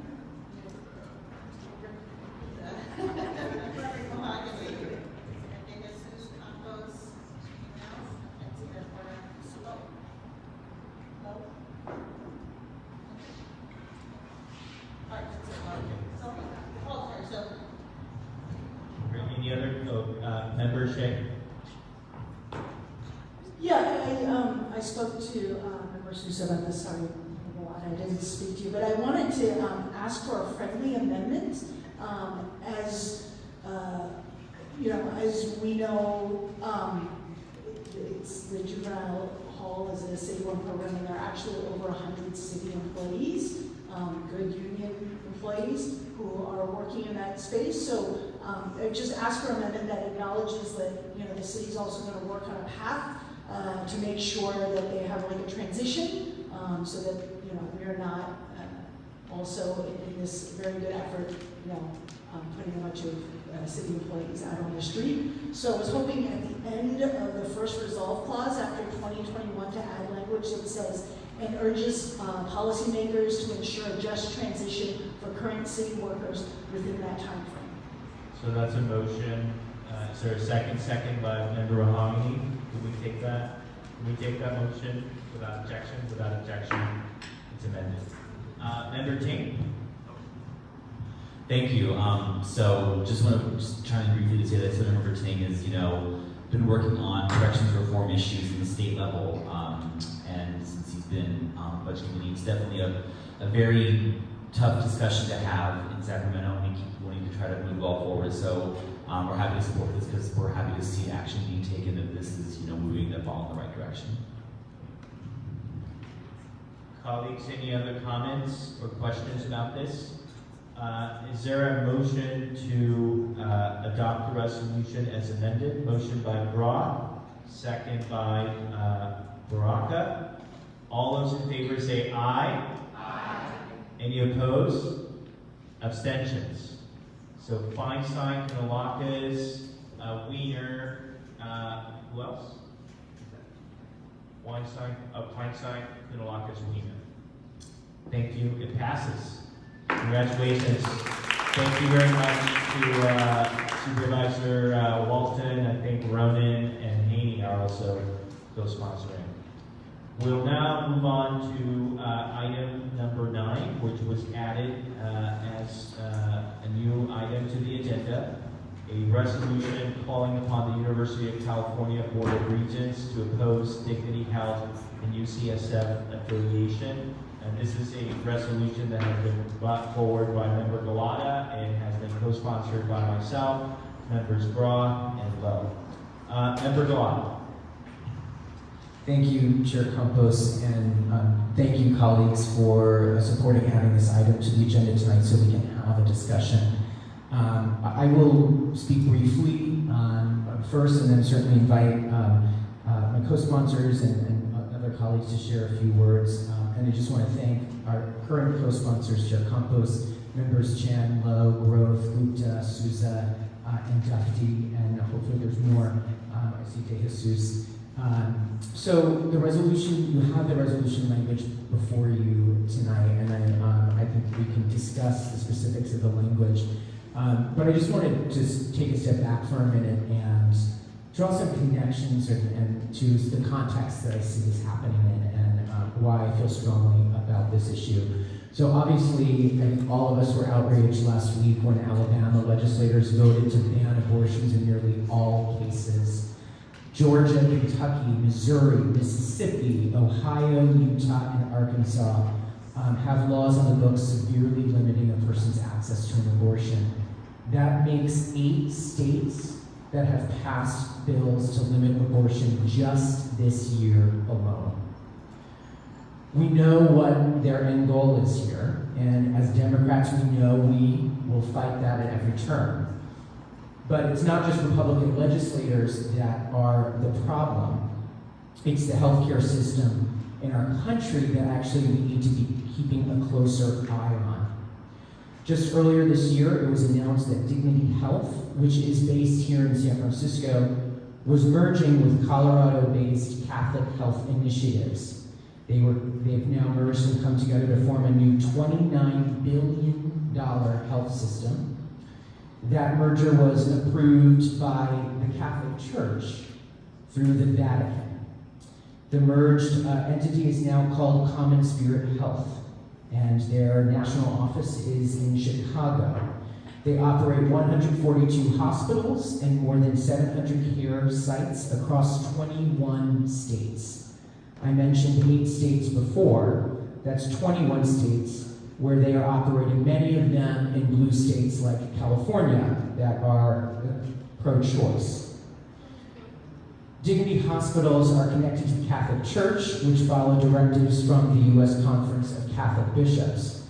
Dignity spokesperson Chad Burns has said publicly that the Catholic hospitals in the Dignity Network require doctors to sign God-affirming agreements that prohibit medical care that violates the hospital's religious beliefs.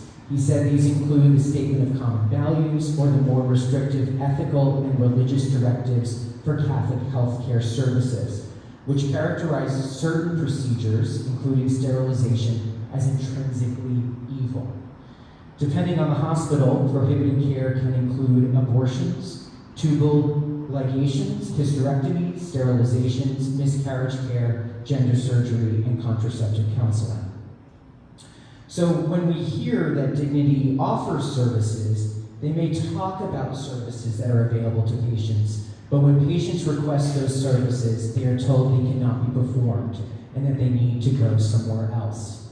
Not because it's in the patient's best interest or there's better care for them elsewhere, it's because they morally disagree with it. That to me does not meet a standard of care that I believe in. And I know that UCSF does not believe that.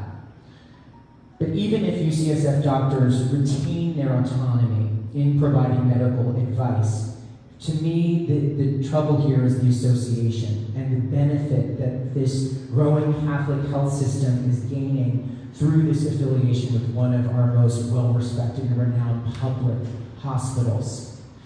Dignity is discriminated, and not just here, but throughout their system. And so I'm looking at this from a system perspective, beyond even just what's happening here in San Francisco in the Bay Area, that for some folks, the only access to a hospital is a Dignity hospital, and they might be denied services that they request, whether they are women, LGBTQ, particularly trans and gender nonconforming. So, to me, I'm troubled, frankly, by this potential affiliation, expanding the affiliation. It's concerning to me, and it's not just concerning to me, it's concerning to NARAL, Pro-Choice, Equality California, the National Center for Lesbian Rights, the Women's Legislative Caucus, the LGBT Legislative Caucus, Lieutenant Governor Kounalakis, and over 1,500 faculty members, doctors, and students at UCSF. I do believe this is a timely and important issue that this body needs to act on. I think this reflects our values and what we stand for as a Democratic Party, and to support and be against. Support being pro-choice and being pro-reproductive rights, as that is under attack, as the LGBT community continues to be under attack throughout this country. And I think we need to question these affiliations with large profiteering hospital systems and retain the integrity of our public hospitals, such as UCSF. And I do believe this is timely again because I hear that this may come up at a Health Services Committee meeting of the UC Board of Regents in June, on June 11th. So I believe we need to add our voice to this conversation, and that is why I'm asking for support for this resolution tonight. Thank you. Thank you. I'm going to just add my 2 cents as co-sponsor of this. And you know, I speak as someone who has spent a lot of time in the area of healthcare. I did a lot of work in healthcare, including the passing of the Healthcare Services Master Plan legislation in San Francisco that deals with health planning throughout the city. And let me say this, that I appreciate the comments that were made, and we have given UCSF an opportunity to provide information. I think you guys received information that they sent out. But I think that there is a reason why, when they found out that the San Francisco Democratic Party was considering this issue, that they acted so swiftly to try to delay this. What we do tonight matters. It will be very significant if the San Francisco Democratic Party does what I hope we do and passes this resolution. And I respectfully do not buy the arguments that have been made by UCSF. In the document they sent, they said, you know, no, first of all, patients are fully informed about what services are now provided by Dignity so that they can make an informed choice.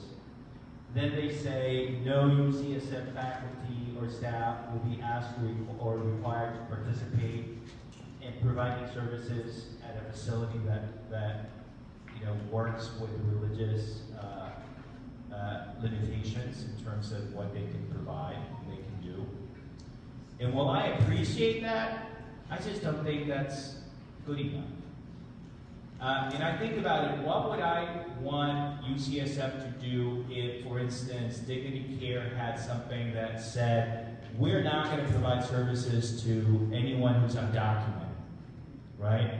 And then UCSF said, but don't worry, even though they have that position, our staff is not going to do And I'm like, okay, I guess I would appreciate that to some extent, but at some point there's something wrong with the fact that you're still willing to have a relationship with such an entity.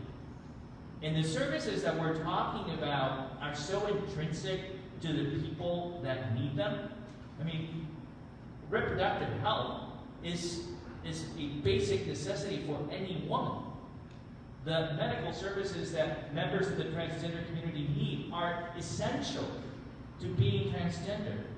That in denying those services and not providing their services, they're not just denying services, they're denying something that is intrinsic to these people's identity. And there is something to be said when an institution like UCSF chooses to associate itself with an entity that essentially is denying the identity of people in our community. And so, you know, in law, you know when something, and you know, people who have practiced know that there are times when something technically complies with the law, arguably, but you know that in the end, it doesn't really comply with the spirit of the law.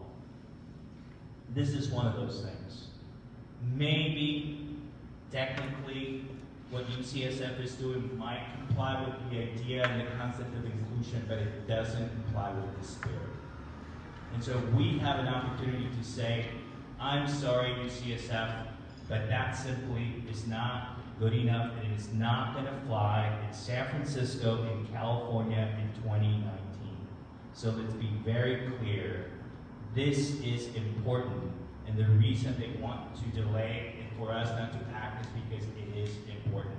So let's send a very clear message of who we are. We are for including all people, and we will protect women's reproductive rights, and we will protect the LGBTQ community. So please vote for this. Yes. Member Kounalakis, and then we'll go to Member De Jesus.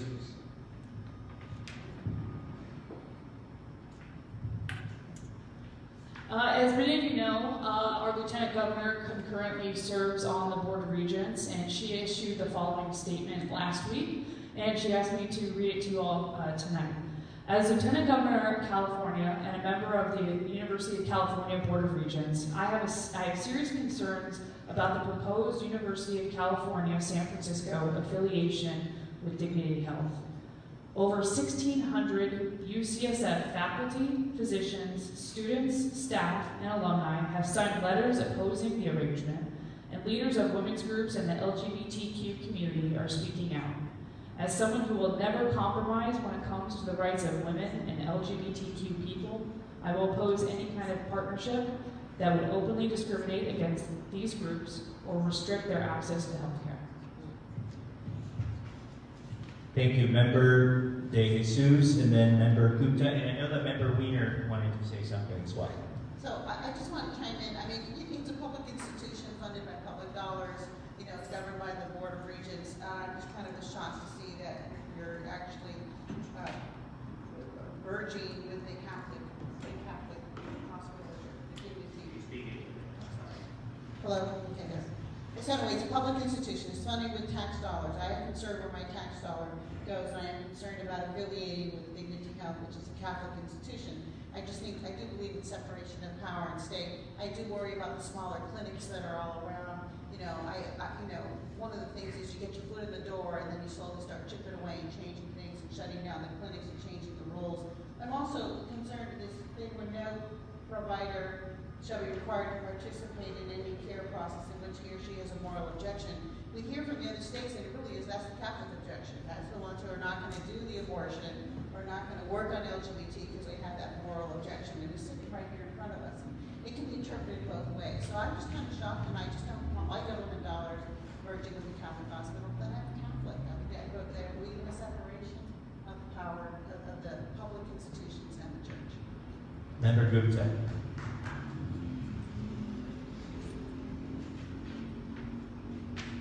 Thank you. Member Gupta would like to co-sponsor this resolution, and as well I have a statement to read on her behalf. Having trained at UCSF in comprehensive reproductive health care, including high-level abortion services, I have great concern about possible merger between UCSF and Dignity Health. The ethical and religious directives of Catholic health care services, which providers of dignity must adhere to, include limitations on gender-confirming care and contraception. I have personally seen patients turned away from Dignity hospitals when asking a post-pregnancy tubal sterilization. At a time when our country is enduring abortion bans and attack on reproductive freedom and healthcare coverage and access, a merger such as this would be counterproductive and against the mission of the largest public hospital in San Francisco. Thank you, Dr. Gupta. Senator Wiener. Thank you, Chair Campos. Scott asked me to read the letter that the LGBTQ caucus has written to the regents. Dear regents, we write as the California Legislative LGBTQ caucus, comprised of legislators and statewide officers, including the Insurance Commissioner, to express our serious concern about the University of California's proposed affiliation with Dignity Health. We have enormous respect for UCSF as one of the premier healthcare institutions in the world, including for LGBTQ people, and we want to support your efforts to provide the best possible healthcare for its patients. However, in light of Dignity's restrictions on gender-affirming healthcare, reproductive healthcare, and end-of-life care, pursuant to the End-of-Life Option Act, we cannot support UCSF's proposal to affiliate with Dignity in a way that restricts UCSF staff from providing these critical healthcare services. In sending this letter, we are not disparaging Dignity as an institution. Dignity provides tremendous healthcare services to many people in California. Yet Dignity's restrictions on gender-affirming, reproductive, and end-of-life care are problematic as a general matter and are specifically at odds with basic California and UC values around the ability of people to access health care and make decisions about their own bodies. Indeed, UCSF's Child and Adolescent Gender Center is a world-renowned model for how to provide gender-affirming health care. Excuse me, interrupted you. Thank you, Angela. Could you just turn it off? Yeah, if we can. UCSF totally gets it when it comes to our community, and allowing UCSF, anyway, thank you very much. Thank you, Mr. Chairman. We encourage your support for the resolution. Thank you very much. Colleagues, are there any other comments or questions on this issue? What I'd like to do, yes, Member Hoggy. Thank you. I do wish that there had been more time to get more public comment and to hear from more people on this issue. However, I do have to say that I feel very strongly that there does need to be a statement made here by UCSF that they are going to stand with women's reproductive rights and stand with the transgender community. And I think that as it stands, I think that a merger or even a partnership would be unacceptable. And I think that this is a moment where UCSF has the opportunity to stand up to Dignity Health and to Common Spirit and challenge them to change their policies before they can move forward with this partnership. This is a very important vote, so I'm going to ask for a roll call from our secretary. So we have a motion is there a motion on the resolution? So motion by Wiener, second by DeSuze. If we can have roll call, please. Alexander? Yes. Aliano? Aye. Baraka? Aye. Bryant? Aye. Campos? Aye. Chan? Aye. De Jesus? Aye. Duffy?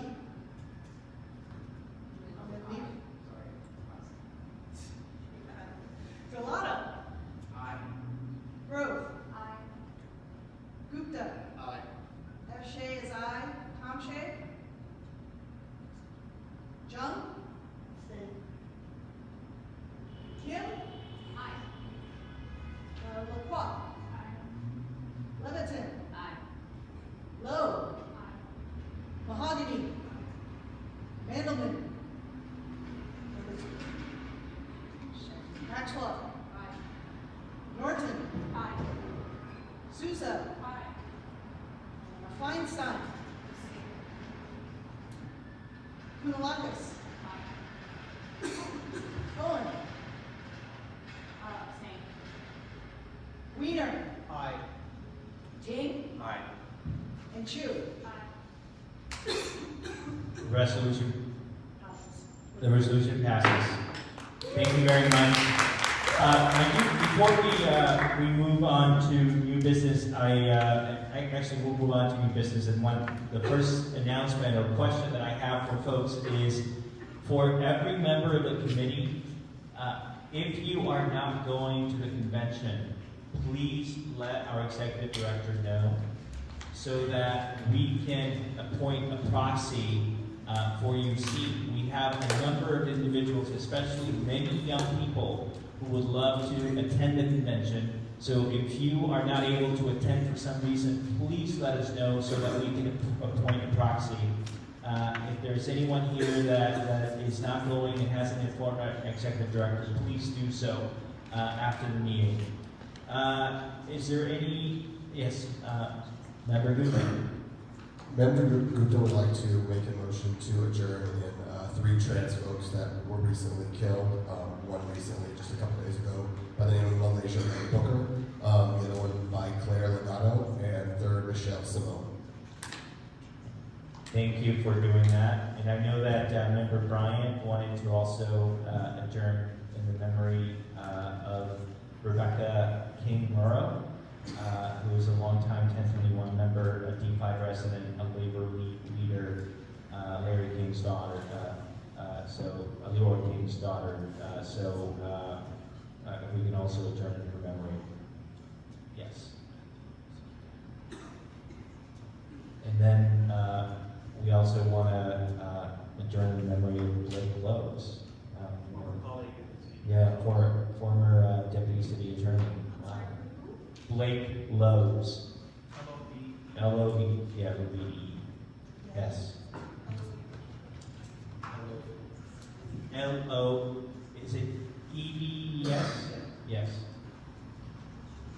Thank you.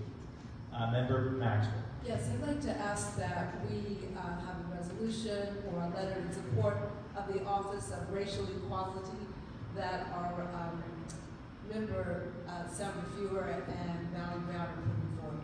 It will be under the Human Rights Commission. Colleagues, is there any objection to that? I think we should proceed to do that. Any new business? Any other announcements? Yes, Baraka.